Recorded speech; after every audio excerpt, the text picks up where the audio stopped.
Joins us right now, Representative Pat Meehan. Good to see you. Good morning. Nice to be with you, Mike. Wow, we could talk for hours about Arlen Specter. When did you first meet him? I met him when he asked me to join his staff. I was an attorney in the city, and he wanted me to join his staff, understand his operation, ultimately manage his race in 1992, which looked like it was going to be a very, very simple race, a re-election. And then, of course, it was the hearings with Anita Hill. Anita Hill. And things changed just over that 2-week period, and it became the historical year of the woman. So it was a remarkable period. A lot of people were upset with him that he thought that he treated her too harshly.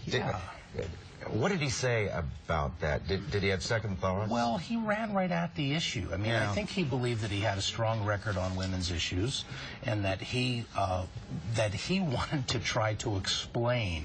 So we went out in all of these forums, and he tried to explain. But I think it was the first time that we said, stop trying to explain and just listen.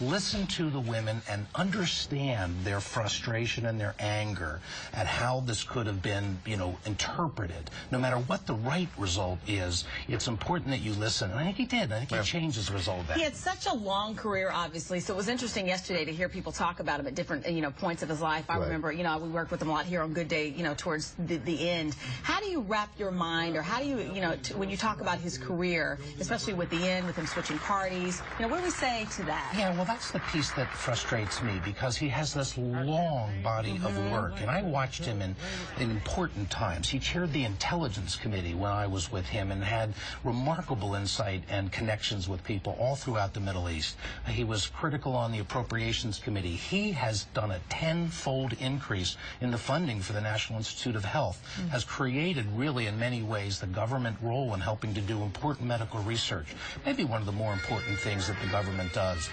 So and obviously he had a huge impact on the judiciary, certainly on the Supreme Court, but in many ways the way the courts function. We have top-rate judges here in Philadelphia in the state that he's responsible for, and he was always on the cutting edge of criminal justice issues. So there's a big career. Obviously, though, it becomes a big part of the story becomes his switch late in life.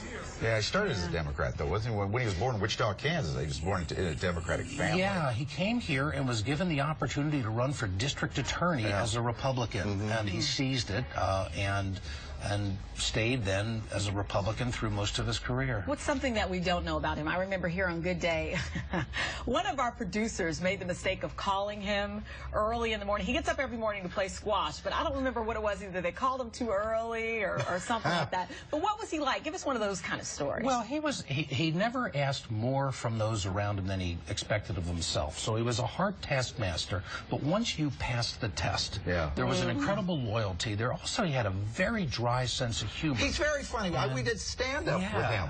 Oh, he's quick, sharp-witted, and one of the people that we had twins ourselves, just like you. Congratulations. And I remember the day he just, the very sincere, that when I came back to work, he looked at me and he said, "This is the thing that puts meat on your bones." And the way that he said it, I knew he had a deep affection, and he was very close to my children for the rest of their, time. So a multi-dimensional guy, but in many ways a really a very decent man.